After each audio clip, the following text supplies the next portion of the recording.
All right, guys, welcome back to my YouTube channel, Hyperactive Vibes. So, you are officially in the fourth part of a four-part series, giving you all some tips and tricks on traveling and living abroad. It's coming to an end, guys. It's coming to an end. So, as you guys can tell by the title down below, I'll be giving you all some tips and tricks on what to do after you've already done your background research. You've already arrived to the country and now you're kind of settled. So these will be some tips and tricks on how to navigate being settled in a foreign country, okay? Woo, let's go, so excited. So during your actual stay in this foreign country, whether you're just vacationing for a little bit, whether it's a few days, a few weeks, a few months, or a few years, here are some relevant tips for you. Let's jump into it. Okay, so the first trick or tip that I kind of have for you guys, and this one's gonna kind of blow your mind because you're not ready for it, is to try the food beforehand, okay? So like I said, you've already done your research, you've already arrived in the country, so now you kind of know what to expect. Hopefully you've kind of researched some of the foods. If not, follow this tip and research some of the local cuisines, the local desserts, and you can more than likely find them at your local grocery store, especially if it's like a local delicacy or a societal delicacy in your community. You'll more than likely be able to find it at your local grocery store. So I will recommend that you go out and maybe spend like an afternoon or maybe a few hours or whatever it may be, and you buy some of those local foods that you've heard of and you try them, okay? Now this is not to say that you're gonna try them and it's gonna be horrible and then you'll never want to try it again, because when you think about it, each kind of person that makes whatever it is you're trying or gives you whatever you're trying may give you a different version of it. So there's no telling that this is gonna like guarantee that you're safe. But if you try the foods beforehand, it kind of gives you an idea of what you like and what you don't like, what to shy away from, what the flavor palette of certain things are, what the texture of certain things are. So when you go to people's homes or when you're asked to try a new dish or a new food, you're not completely surprised, okay? And you're not left with like trying to put on a poker face or having to quickly spit something out or whatever it may be. So tip number one is to try the food beforehand. For example, a very common dish in the United Arab Emirates was biryani. And people make their biryani in different ways. Some people put the little cardamom seeds in it, some people don't. Some people put olives in it, some people don't. It really just depends on who you're getting to make you some biryani. And biryani is a chicken and rice dish. And if you're trying biryani for the first time and you're trying it with the cardamom seeds and you bite into one of those little things, it may shock you for a little bit. But if you're trying biryani the next time and you bite into an olive, it's gonna shock you for a little bit. But if you already have a framework of kind of what to expect with these local dishes or these local cuisines, then you'll kind of be able to prepare yourself and kind of develop a better poker face or be able to say, oh no, I'm okay, before you even are, get yourself caught up in that situation. Another very local dish was shawarma. And shawarma is like a Middle Eastern burrito, I guess. It's like a burrito to a certain degree is the best way to describe it. And they'll have like skewered chicken, and there'll be like some type of hummus or garlic paste. There'll be french fries inside. Sometimes there's carrots. There could be like pretty much anything could be in your shawarma. It's really good. It's really tasty. But it's better to taste the shawarma beforehand, before you actually like go out or a family member or like a friend or something makes you a shawarma, so that you kind of know what you're getting ready for, because allow all those textures in your mouth at one time, it could be a little shocking and you may not like it, you may like it. Me personally, I love shawarma, I love biryani. You can make me some and I'll pretty much eat any version of it. But just in case you don't really like those textures or you don't really like the combination, it's important that you kind of try those little things beforehand.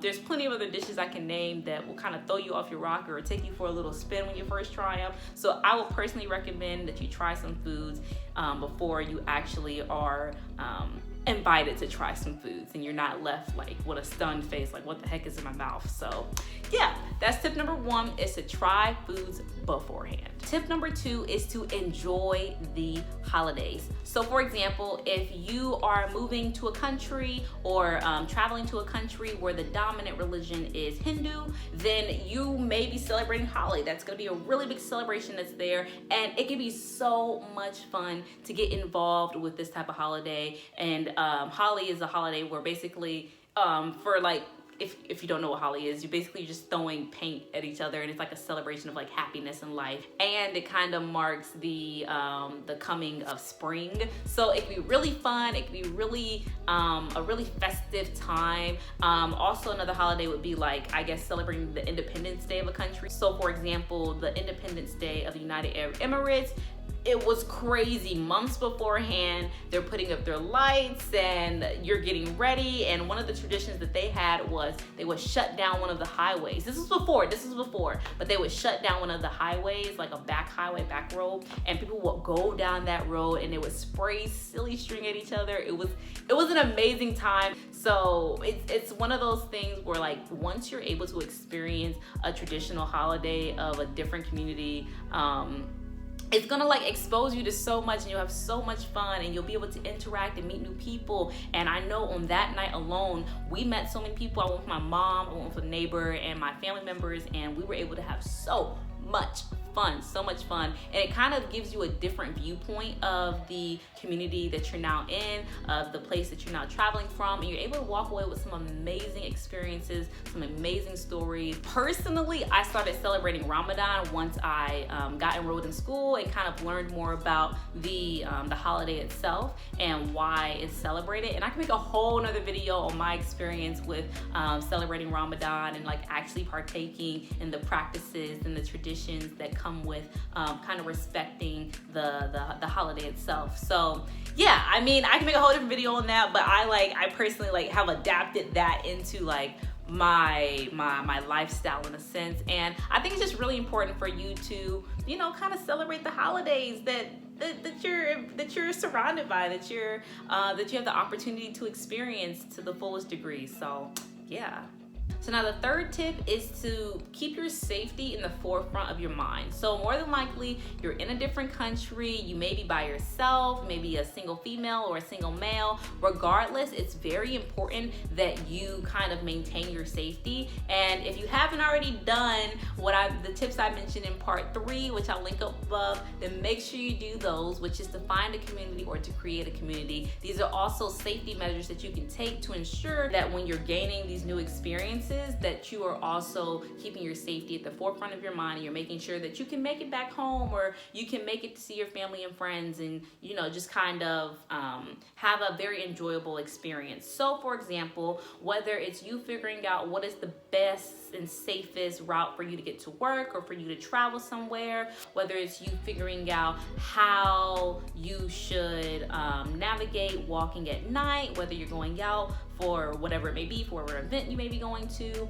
it's really important for you to just have your safety at the forefront of your mind and just to be very vigilant. I know like in America, for example, we can carry like pepper spray or a taser, but in some countries, you may not be able to do that. So you may have to get a little creative in the ways that you are maintaining your safety in a different country. So that's something that's very important to consider, and it also may require some creative thinking. And if you guys want a whole other video on specific safety measures that you can take when abroad, then let me know and I will make a video of that down below. So that's tip number 2. Tip number 3 is to stay safe and to keep safety at the forefront of your mind. All right, so now tip number 4 is to interact with your coworkers. So if you're living there, so tip number 4 is more specific for if you are staying in a country for a long time.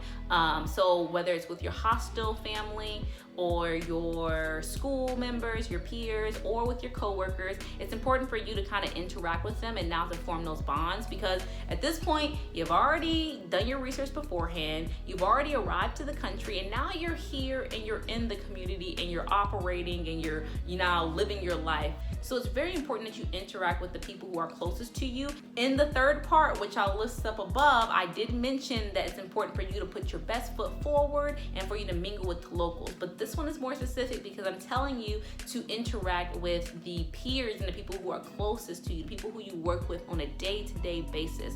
So for example, my mom was a teacher, and a lot of the community that I know while living overseas, they were teachers as well. So interacting with other teachers allowed us to kind of get to know other people who had moved to the country as expats, and other people who were locals and who grew up there and had lived all their life there. So it was a really good way to kind of not only help out my mom as being an adult, but to help out her kids by exposing us to more, and then also to kind of create a bigger community. Side note, what that can look like is going out for shisha or going out to a coffee house and kind of interacting in that normal space where they would feel the most comfortable, where you can kind of have that open dialogue for exchange, and just kind of putting yourself out there, like I said, once again, to the people who you're going to see the most often, because it's these people who can kind of make or break your experience while you're overseas. So if you and your coworkers are not getting along and you signed a 2-year contract or a 4-year contract to work there,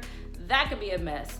But if you and your coworker are not getting along and you're only going to be there for a few months or even a year, it's a completely different type of experience. Versus if you are staying at a hostel and you're going to be there for a week and you are getting along, that could be amazing. Or if you're going to stay there for 2 months and you guys are not getting along, that could really put a damper on your experience of not just that community and those people, but also the country itself, and you could leave the country with a bad taste in your mouth.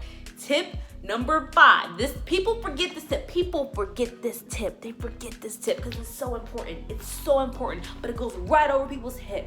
Boo, boo, boo. It goes right over people's head. Okay, get it together, Jayla. Okay, so tip number 5. Tip number 5 is to keep in contact with your friends and family back home. Okay, listen. It may sound simple. It may sound like, oh, that's it. That's all it takes. That's all you're gonna say. That's your biggest tip. What? Listen, it's harder than it looks, because once you leave an area and you have your fresh start, as I mentioned in my second part of my 4-part series, once you have your fresh start, you can kind of forget about the people back home. You can forget about your community back home and the people who may have helped you get there, and people who you may have formed friendships with before, your family members. And it's really important that you stay in touch so that not only are you creating a new community that you can potentially come back to when you leave the foreign country, but also you're maintaining the friendships and relationships that you have back home, because at the end of the day, you may end up actually going back home. So it's important that you don't forget about the people who you have, back home. Me personally, I left when I was a kid, so it was kind of hard to kind of maintain relationships like that as a kid. I don't mean to make excuses, but like that's my excuse in a sense. Like I left people when they were in the 6th grade, but it's a little harder when you in the 6th grade. So yeah, I mean I definitely could have done better, but yeah. So but I won't lie, I've actually maintained quite a few friendships that I was not expecting to. I definitely could have done better, which is why I'm giving this to you guys as a tip, because I know I could have done better, and I know if I would have done better to maintain those friendships, it would have been a whole different experience that I had when I finally did come back to America. So to maintain those friendships is so important, and I would 10 times, 100 times, a million times suggest that you just reach out to your friends and family, whether it's once a month, once every 3 months, once every holiday, just to kind of check up on them and see how they are. Coming back was a little more challenging because it was that community that you thought you kind of had, you didn't really secure it. So it's they're off doing their own thing now, and now you come back and you kind of feel alone again in a sense. And that's a whole nother video on transitioning back home after being in a foreign country, or just transitioning back home in general. That's a whole other video. You go through so much mental, psychological dysphoria in a sense, and I'll make a whole other video on that, because that can be shocking. If you go from being in your home country to leaving your home country and then coming back to your home country. You could be battling with identity crisis. You could be battling with some mental health. It's just so much that could be going on. There's so much that does go on when you leave and then come back, especially the longer that duration is, and especially if you are not doing your due diligence and keeping in contact with the people in the community that you had just left back home. So tip number 5, this is a very important tip, is to keep in contact. Keep in contact with the friends and family that you have back home, that you are leaving to go on this vacation, to go to school in this country, to work in this country. Keep in contact with the people who are your friends and family back home. Very important. So I'm gonna go ahead and summarize. Tip number 1 was to try some foods beforehand. Tip number 2 was to enjoy the holidays, interact with the holidays. Tip number 3 was to think about your safety. Tip number 4 was to interact with the people you'll be spending the most time with. And tip number 5 was to stay in touch with friends and family back home. Now, if you do these 5 tips while you're there in your country, you will have a smooth journey, okay? You'll have a smooth transition back, and you will truly walk away with once in a lifetime amazing experiences in your tool belt. So this now marks the end of my 4-part series, giving you all some tips and tricks on how to navigate living and traveling abroad. If you feel like I missed anything, or if you want to see some specific content videos, let me know down below by leaving a comment. Or if you have any tips on living and traveling abroad, specifically while living or being in that country, leave that down below as well. Don't forget to like this video. It doesn't cost you anything, but it does numbers for me. Helps out the algorithm. And if you're not already a part of these vibes, go ahead and subscribe to these vibes. All right. Thank you all for tuning in, and stay tuned for my next series. See you all later, and have a great one. And don't forget to pass these vibes. Hey, bye guys.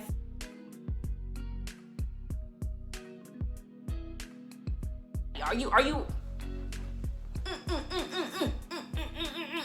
ready? Okay.